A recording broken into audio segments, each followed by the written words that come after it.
ফের বিতর্কে জড়ালেন অভিনেতা সোহম চক্রবর্তী। আলমারি বানানোর বকেয়া টাকা চাইতে গেলে এক কাঠ মিস্ত্রিকে গালিগালাজ, মারধর ও ফোন ছিনিয়ে নেওয়ার অভিযোগ উঠেছে তার বিরুদ্ধে। ভুক্তভোগী কাঠমিস্ত্রি রাজ কাপুর শর্মা এ ঘটনায় কলকাতার বেহালা থানায় লিখিত অভিযোগ দায়ের করেছেন। অভিযোগপত্রে রাজ কাপুর জানান, 12ই মে সোহমের বাড়িতে 55,000 টাকার চুক্তিতে একটি আলমারি তৈরির কাজ শুরু করেন তিনি।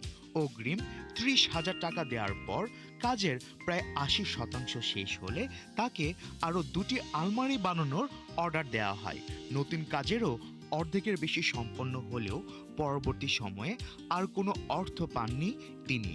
পাওনা টাকা চাইতে গেলে সোহম ও তার দেহরক্ষী তোতন সর্দার রাজ কাপুরকে লাঞ্ছিত করেন এবং প্রাণে মারার হুমকি দেন বলে অভিযোগ পাওয়া গেছে।